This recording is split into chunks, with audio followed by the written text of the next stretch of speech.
Hello and welcome back. So this is our second edition of the Halloween episode. Um, Topic is everything spooky, scary. Um, in particular, downtimes, but I'm also expanding it to ancient browsers. So I'm hoping to share some war stories with you. So if you have something to share, I'm really interested in hearing it. But of course, I have prepared a bit of my own. Um, in particular, I went through the status for edge delivery services for the past year, and let me let me show you what we have. And um, oh my god,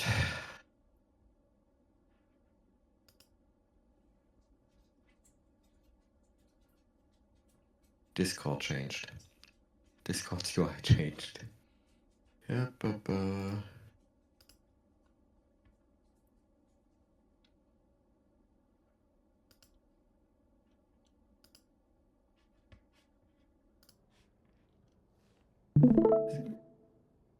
okay. Are you able to see my screen? Okay, good. That looks promising. So,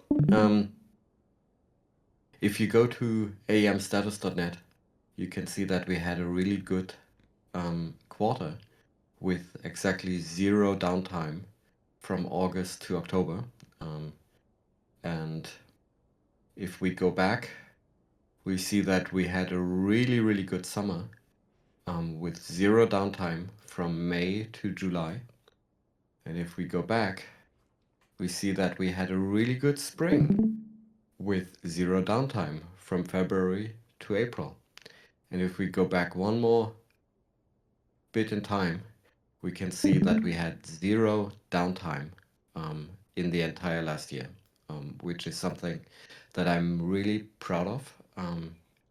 And obviously, well, I'm really proud of it from the perspective of a developer on edge delivery services. From the perspective of a Discord show host that is looking for drama, it's obviously extremely disappointing to see that we didn't have any major outages, that we basically managed to deliver fully throughout the entire year. And a big part of this was due to the learnings that we had over the past years, right? And I won't do that right now, but if we would step back another month, we might actually see something. And we did have a couple of incidents in that time. So we can go through them. We can go through them in time. But my main takeaway was we managed to get 100% uptime, which means for customers who are buying edge delivery services with the regular promise of 3 nines, that means 0 seconds of downtime. And for customers who bought the advanced availability package, it actually was 0 milliseconds. So really, really glad to see that. And um, just a check, Chris. Well, I didn't ask you before. Do you have downtime stories to tell us from? I have this is not downtime, but this is a very spooky and scary story. Yep. So, um, we needed to publish about 3,500 pages um, for Summit, Adobe Summit. And we wanted to test um, what the publish speed was going to be like. Um, so, if you're not familiar with the Edge Delivery Services architecture, when you publish something, um, the file, the markdown file is just moved. So you're moving it from one bucket to another, and maybe it's not even moved across buckets. So it should be very It fast, is. but we didn't know. Yeah. So we wanted to test it. We wanted to test it with all the real content. And of course, all that content is living in SharePoint. and it's embargoed content. So it's all been already previewed.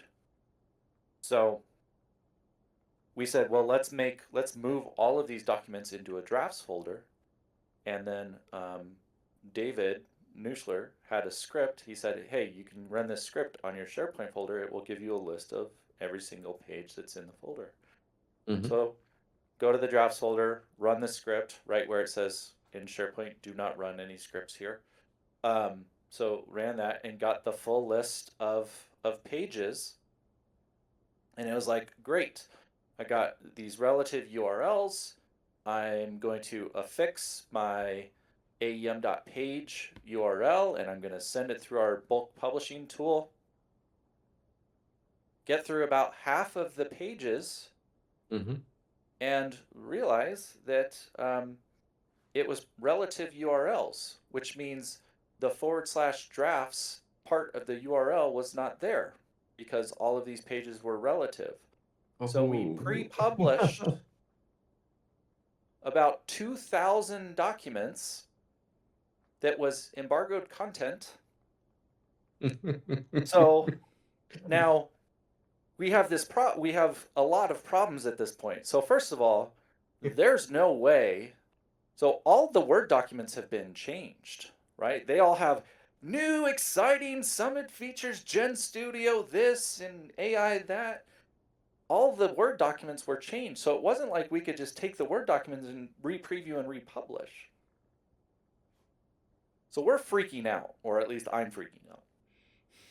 So I'm like, how are we going to do this? Because figuring out which version in SharePoint to go back to where it was, non-embargo content, like it's a total disaster. Mm-hmm. I mean, it literally was a disaster.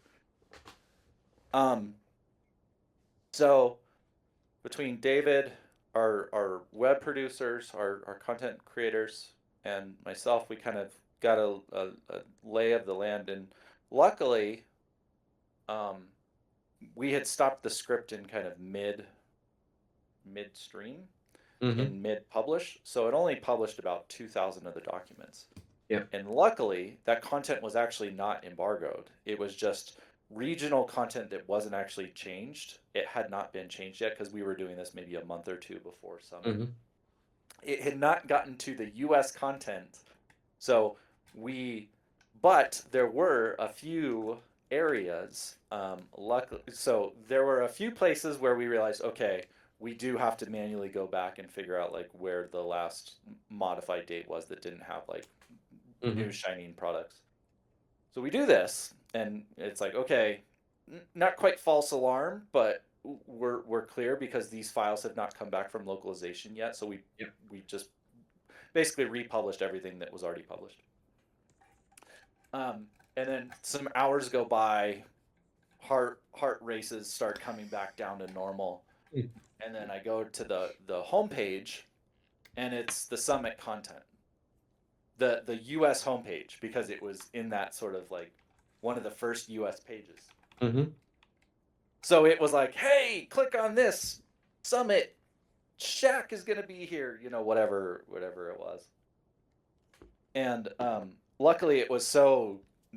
This kind of gets back to what you were saying, Lars, earlier before we started recording, but it was just such nebulous content that it could have been like, a form sign up or something to pre-register for the virtual sessions of Summit. So it was like hours later, no one had noticed that the business.adobe.com homepage was the Summit homepage, because no one really pays attention to that stuff. So that's my scary story. Yep. And this is where, and this gets to sort of the conversation that we're having about snapshots. And Yep. it's like, if you want to work with embargoed content, you use snapshots.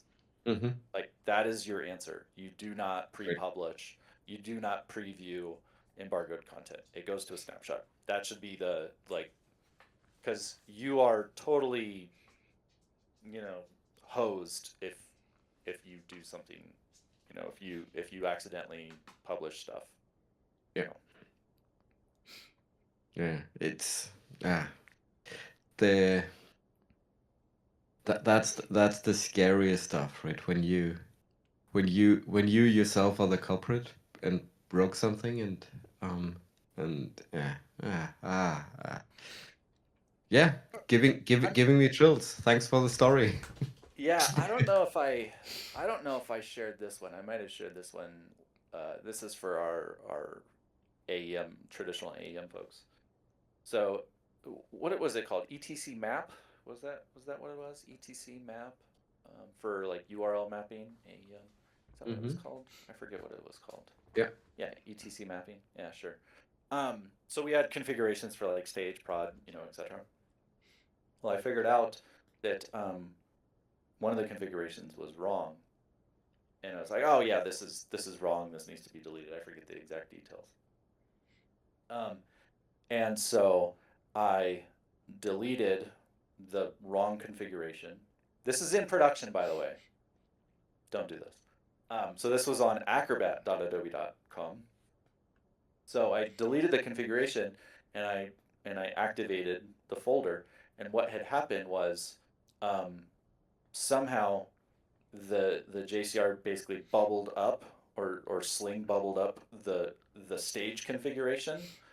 Um, it sort of said like first in first out sort of thing. So it took the stage configuration even though the correct prod configuration was also there. So Mm-hmm. it took that, broke every single internal link. And one of the fun facts about Document Cloud, the Document Cloud folks are amazing because all they care about is money. Um, that's literally like you can do anything you want as long as you make them money. So when we have CSOs, we figure out like what was the impact to revenue. Okay, if our checkout page was down for 15 minutes, what does that Yeah. look like? Now, what's great is that this only impacted internal links. So all external links, so links to our checkout, which is like commerce.adobe.com or something like that, they all just worked. And the overwhelming traffic for Acrobat, so I'm freaking out. Everybody's like upset. We had a CSO. Why is Chris changing configurations on prod? All those sort of very rational conversations. Mm-hmm. Um, I'm in big trouble, all this stuff. But we realize, so first of all, the other thing about Document Cloud is the overwhelming majority of their traffic comes from in-app experiences. So when you go and you use like PDF Viewer and you try to do Mm-hmm. something, it's like, hey, we got to upsell you. So it comes from in-app. So you get deep linked into the page that the checkout Yeah. page. So you get deep linked into your page that shows features and prices, and then you'd go to commerce. Overwhelming, like I would say, Acrobat's traffic is probably like 90% that traffic. Mm-hmm. Um, So we did the analysis on like here was the time that this configuration went live. Here's the time it stopped, and it was like 50 minutes or whatever. And revenue actually went up because internal links to these like little brochure pages did not matter at all. So they were like, "Hey, can you make this bad configuration change more often? Because it looks like revenue went up," which of course was just a coincidence. Yeah. Yeah. So this revenue impact calculation is always an interesting one, right? Because you never really know. Right, you can just say, well, on a given day, right, we are making 10. Let's make it an easy calculation. On a given day, we are making $24 million in revenue, right? Um, so if we're offline for an hour, that means we should make 23 million. Yep. Um, and the reality is, some people really need to buy Acrobat, right? And if they really need that because they have a deliverable.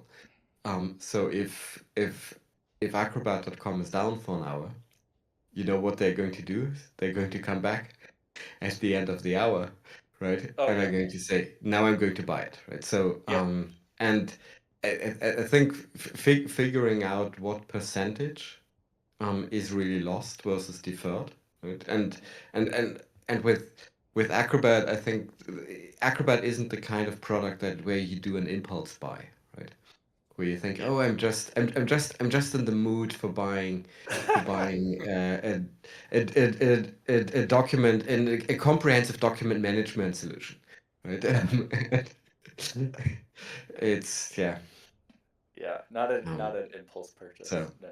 yeah, but right, but on and on the other hand, looking at all of Adobe, um, we obviously have products that are way more impulse buy kind of products, right? So if the Adobe Stock checkout process would be down for an hour, Oh yeah. you can be very certain that this traffic is not going to come back, and that people are going to rate that. Then instead you're going to see a bit more traffic to Google Images, and month down the road, you're going to see a bit of a pickup um, in copyright cases against people who didn't properly license the images.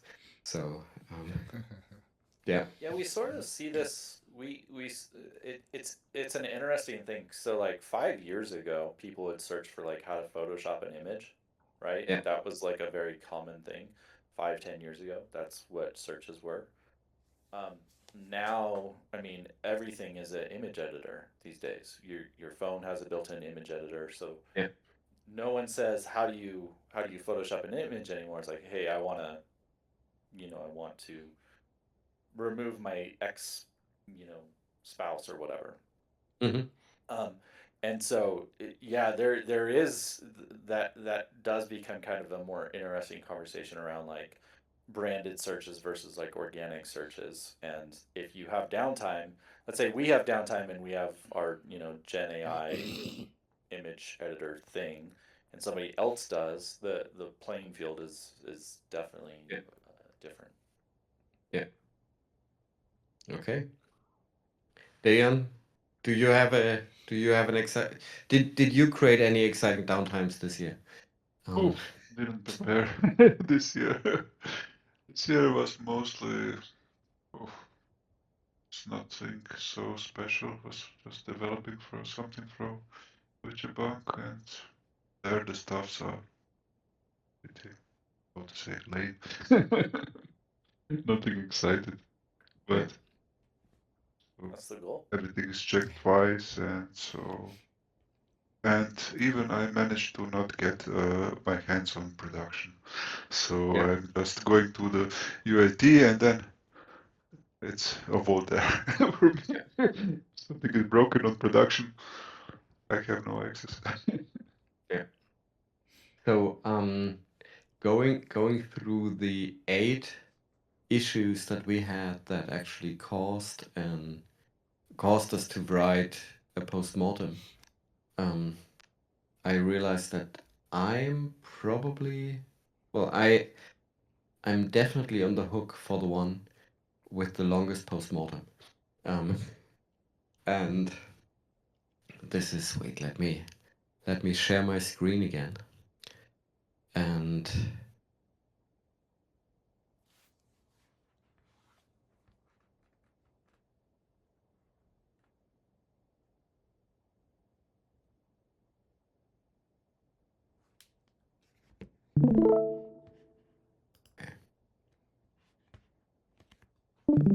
so what happened was that the um, RAM JavaScript delivery, right? So not the RAM collection itself, but the RAM JavaScript delivery was delayed, and and this means, which makes it only half as scary.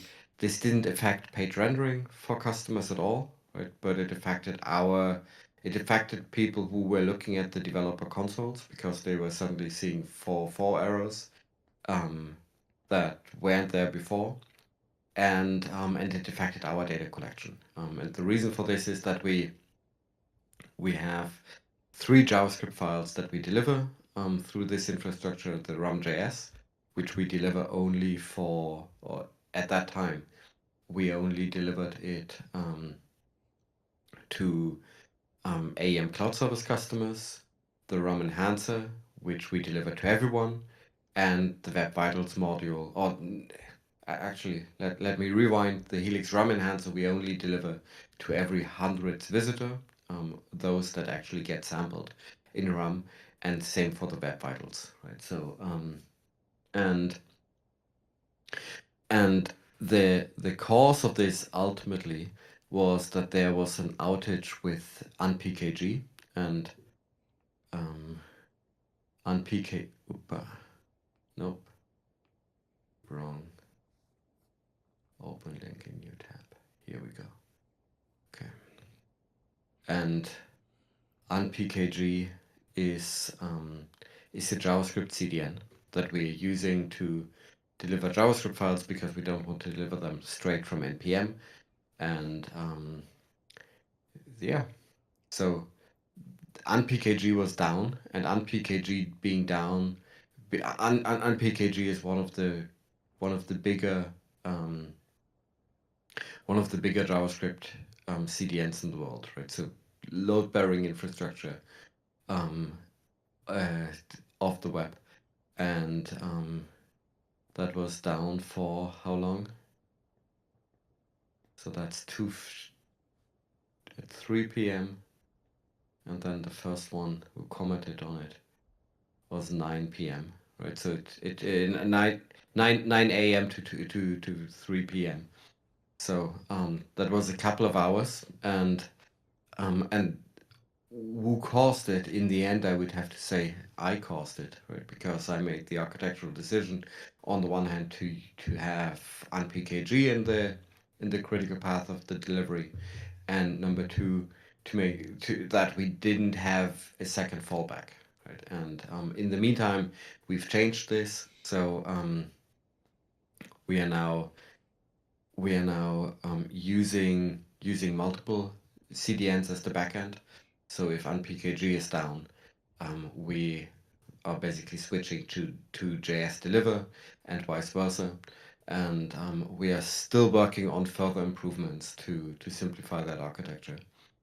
But that was a really, really interesting experience, and unfortunately, it didn't really affect the rendering. Right? So that was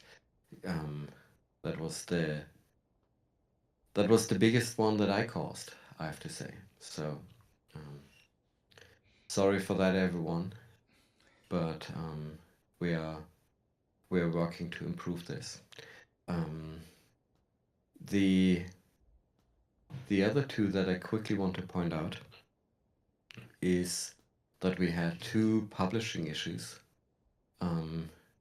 One in March, and what happened there was, wait, we have this one, and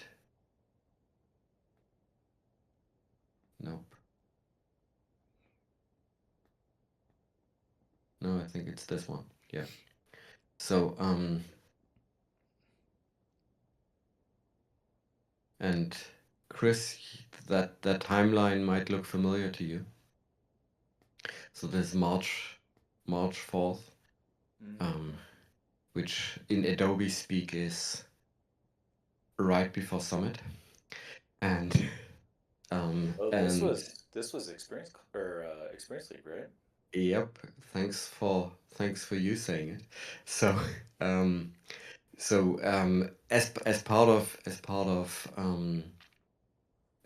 Summit, we brought the Experience League website to Edge Delivery Services, and Experience League is using the Bring Your Own Markup feature, because Experience League is partially basically the business or the marketing pages on Experience League are authored using AEM, Crosswalk, and all that, and the main documentation is authored in GitHub in Markdown. So they're using the Bring Your Own markup feature for this, and had a setup where not really a setup where this was running regularly, but where as part of the development process they sometimes said, you know what, I think now is a good time to publish everything. And publishing everything was something really hundreds, not quite a million, but hundreds of thousands of pages, right? And one of the we have in order to keep the system operating the way it should, we have a lot of concurrency limits, right? Because you don't want to be in a situation where an attacker is running a DDoS attack on you, on your infrastructure, and basically consuming all resources. So we have a lot of checkpoints here. Unfortunately, this was one of the checkpoints where the concurrency limit caused where the concurrency limit was exceeded, and basically one customer was hogging the entire the global publishing pipeline, so to speak, which means that we had a failure rate of up to 36% for publishing, which means no delivery was affected in any way, but if you wanted to publish it, you had to press the publish button 3 or 4 times, which is super annoying, and so we managed to fix this on the one hand by increasing the concurrency limit, but on the other hand by talking to the experience league team and telling them, please don't do that again. And they did it again, but by that time we had higher concurrency limits, of course. So yeah, and one of the things that we notice, right, is that we build the entire system in a way that it is very events based, right? That you should only publish the things that are changing, or that have changed, and if you have processes where you're saying every night we're going to publish everything, you are basically going to annoy our team massively, and you're going to waste a lot of CPU cycles that don't benefit anyone, right? So we are glad that through combined effort of the Helix team and the Experience League team, we managed to get this fixed. Okay. So, Akram, do you have a fun or spooky story to tell us? I have one. This is not Yeah. my story. Actually, I heard this from DJ. Oh yeah. Things that my friends screwed up are always better, because you can always speak more candidly about your friends' failures than your own. In fact, this is coming from the customer story. So after one customer went live with his delivery, they wanted to add some redirect to their redirect sheet. I think you already guessed where this is coming to. So they wanted to create one redirect which contains query parameter on the homepage. So they created something like homepage / page ID something redirect to / right, which is pretty much basically a loop from homepage to homepage, because back then it was ignoring the query parameters. I think it is still the case. Yeah. If not changed. Yeah. So publishing the redirect rule, they pretty much bring down their homepage, because they created a loop from homepage to homepage. In the end, Chrome says, "All right, so many redirect," and you get 25. You get 25 hops, and then the browser is saying, "That's enough redirects." And then they write this to, like, why is it happening on Slack? And they're based in US, so everybody was sleeping here. Luckily, DJ is the early bird, so he wakes up at 4 a.m., sees the message, and republishes the redirect. Yeah. and solve the issue. But I think this was pretty fun to hear, for me at Yeah. least, when I was drinking my coffee in the morning. Right. Yeah. Actually, I don't know if we have a check to prevent these self-redirects by now, but that would be a nice addition to make sure that you don't send people on endless goose chases for yeah. And you never want to take down your homepage. So okay. So let me see if I have one more exciting. The thing is, the issues we are having are getting increasingly less exciting.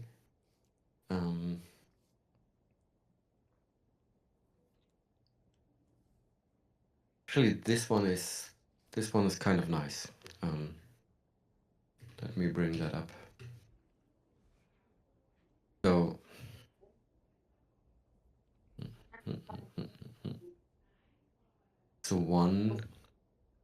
one question that sometimes comes up is why the share this window. Okay. Good. So one question that sometimes comes up is the question, why does AEM CodeSync need access to, and why does it need write access to the Git repository? Right, because all it's doing is it's copying your code from your GitHub repository into the code bus. And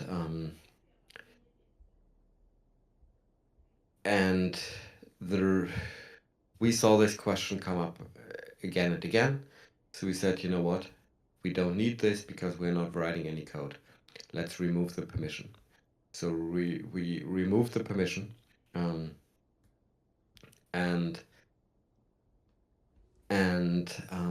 the result of this was that actually you need the repository write or the content write permission in order to dispatch events, and the event dispatch for the resource published event is used by some projects for things like retriggering indexing or retriggering external search engines and so on. And we basically removed that feature accidentally, and then added it. Found out that a couple of customers said, "Yeah, why aren't my GitHub Actions running anymore?" And then we noticed, yep, we should have remembered that's the reason why we have this permission. And now we have this not just fixed, but we also have it documented. So in half a year from now, when another customer comes around and asks, why do you need the write permission? We are going to say, look at the documentation, we need the write permission so that we can dispatch events, and we are not going to remove it again. Because so the other thing that is making this more complicated is that you can remove permissions from a GitHub app at any time. But if you add permissions to a GitHub app, then the administrator in the GitHub org needs to approve the reinstallation of the app, right? Because until that point, that permission is not granted, which is actually a really nice granular permissioning system, right? Because the app still is installed, but it's operating under the smaller scope of permissions, and that caused us to require a couple of customers to reapprove their app installation, and of course this is something that doesn't have an undo button, right? We removed and re-added the content write permission in the span of maybe 3 hours, but once you've removed it, you need to request it again, which is reasonable, but not necessarily the thing that you want. So, and with that, Kari, I've heard you unmute yourself a couple of times. Do you have a spooky story to share with us? Yeah, can you hear me? Yes, we can hear you fine. Okay, so here's a scary, I don't know if it's spooky or scary thought. So I'm primarily like content development and blocks and accessibility. Yeah. And I know like AEM thinks of authors a little bit different.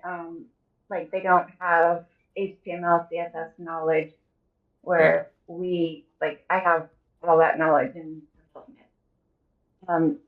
So like when we had Magento for our CMS, like nobody ever realized how much power our content developers really had for our site.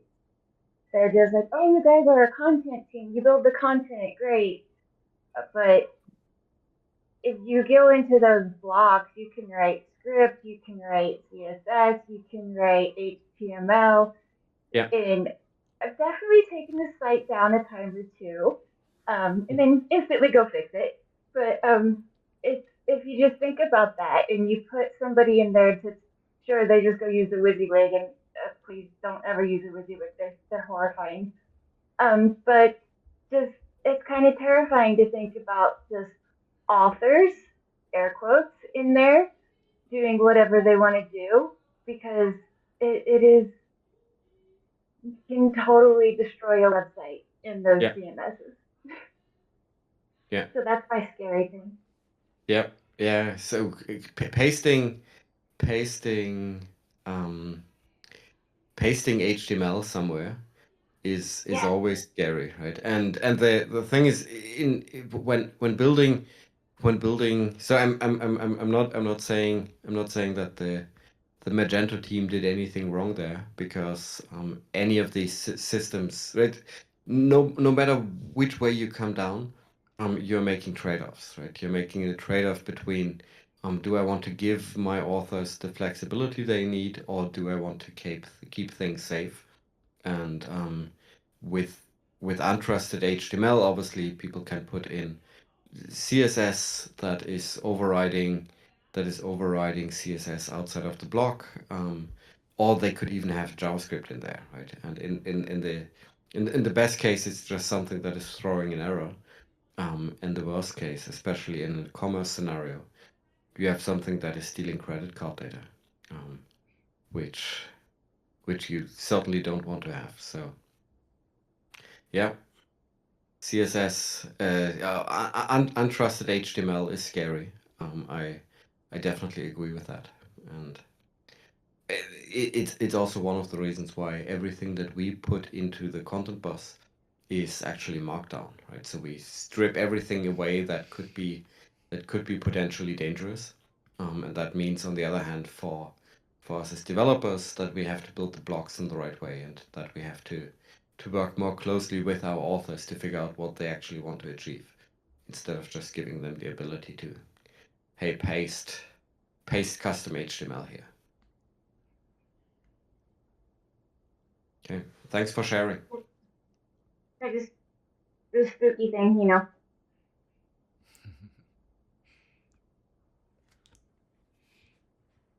So let me see if I can find, if we can find one more story. Yeah, here it is. And this is what I'm calling a rapid unscheduled deprecation. It's not a real downtime. Let me share the screen again.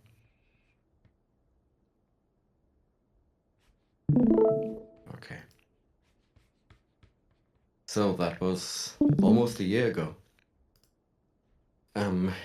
So you might remember the time when we had a Slack bot, and the Slack bot was used by some people to upload videos.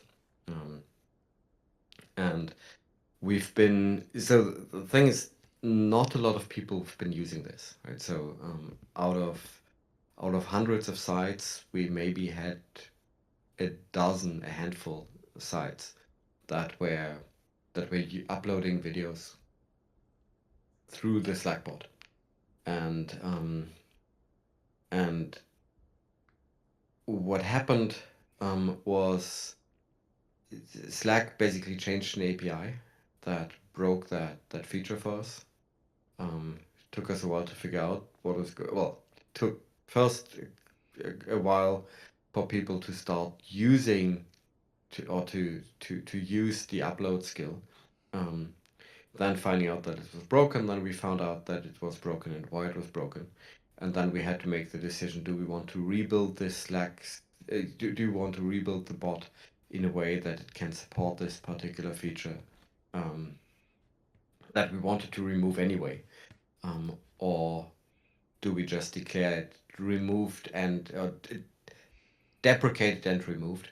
And we went with the, you know what, it has been deprecated the entire time and now it's gone approach, because we could communicate with every single affected customer, and could there was a very clear workaround for this, and the number of customers really affected was so small, but obviously it's one of the things that is a bit annoying, and it forces you to make these judgment calls, right? When a feature that isn't being used frequently is suddenly breaking, and that's one of the things that we do in the team anyway, right? That we keep a good watch on feature and their usage, because every feature that is not being used frequently, these are the features that sooner or later force you to make these hard calls, right? Because if they're prone to breaking, they're the ones that you don't really want to fix, and in that case, it's better to proactively remove them and tell customers, you know what, this is a feature that nobody's using, or almost nobody, virtually nobody but you. We have a better way for you of doing this, instead of just dragging it along, because these features that you're dragging along, they are bringing down your overall availability. Okay. So, and now, so these are all the postmortems that I had. Dominic, do you have a do you have a scary story that you want to share? Not really, I think. Maybe I have a scary story afterwards when I check the recording and there's no voice on it. Yep. But let's see. Yep. I think this was some kind of a scary one. I think you recorded one and it was a great session, and then you sent me the video, and then we realized both that there was no voice on it. So this was also a little bit scary. Yes. Yeah. Yeah. Yeah. Okay. We Good. used AI to put some voice in it. Maybe he recognized the. Yeah, that would be maybe a solution. Definitely. That would To be a try. solution. Yeah. Sorry, I just remember one spooky stuff because I want also to give a few cents for myself. You remember the issue with the log in JavaScript? Log4j?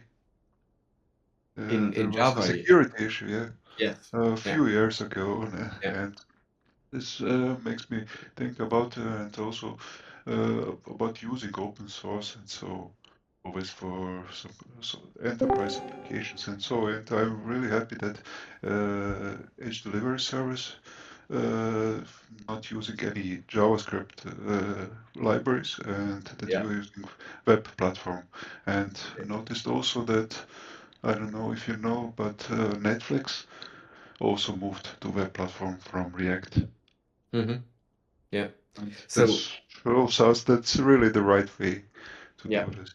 Thanks. Yeah, and right. So the the setup that Netflix has is they probably don't want to get a lot of stuff between them or between their visitors and what their visitors came to the site for, right? Which is to watch a movie. And removing a lot of the interaction that React and Angular and all these legacy frameworks give you is a good idea with this. So you mentioned the Log4j attack, which I think is using some JNDI lookup thingies, right? And we got one security alert from one of our customers who said we did a security scan and they came up with a lot of things. And right, and the way this works is some of these are false positives that don't make sense, and you read through them, and one was, well, we saw that you have an insecure log4j version in your stack, and I was thinking, ooh, that's really surprising because to my knowledge, we don't have any J, right? We don't have any Java in the stack, especially not log4, and right, and obviously there could be a chance that this was something that was happening in the Fastly stack, but that was also very, very unlikely from everything that I know about the Fastly architecture. So we went back to the customer, said, can you give us the exact details of how you produce this, because we would like to reproduce it, right? They came back that never mind, that was a false positive. So yeah, but that gave me a bit of pause because I was thinking, what is, and I did a lot of Java development in my past, so seeing a log4j there was a blast, an unwelcome blast from the past. Good to know that it was just. They're still hunting you. Yeah. From the past. So Katie, I see you're joining just as we're going to wrap up. If you have a scary downtime outage, broke the customer website story, we'd be happy to hear it.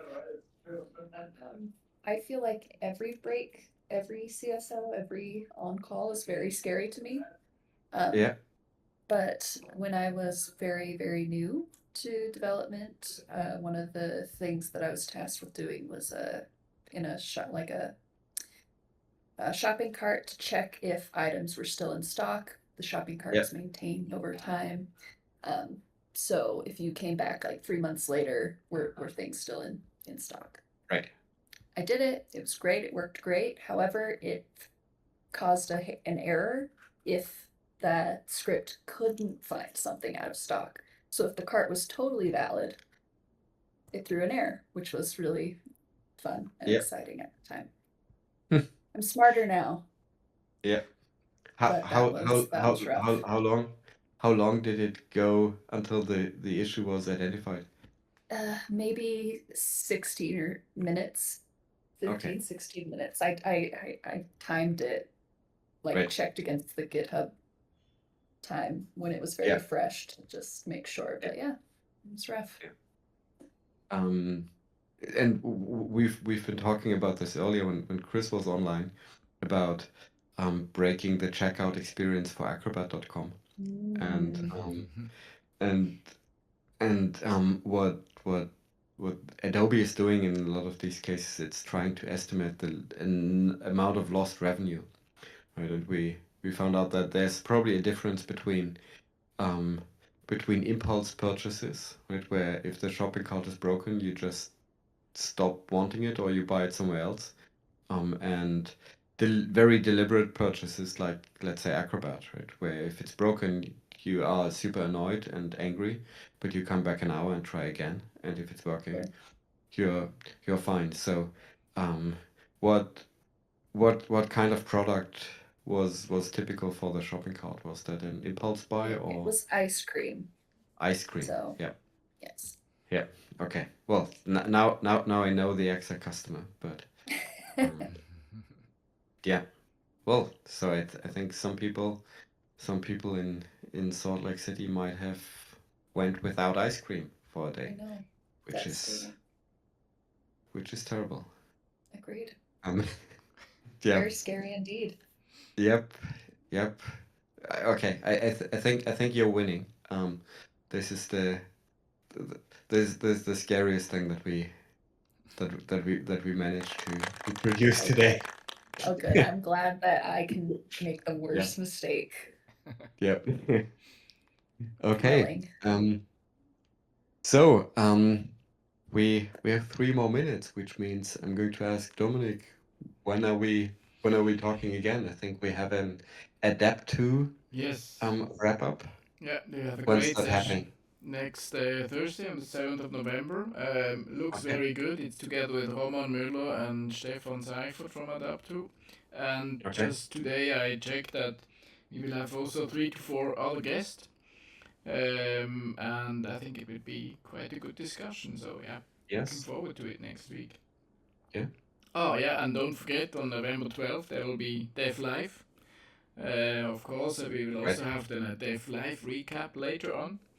But yeah, I think these are the 2 things that are coming up on the 7th Yeah. and on the 12th. Yeah, it's a busy 2 weeks. I'm really happy, and I hope, knock on wood, that the recording setup did work. Because that way my recording setup when I'm traveling is always a bit wobbly. So having Dominic do the recording while I'm traveling would be the optimal setup. So let's hope that this works. If not, we will have to redo this entire session next year. Okay. Let's do that.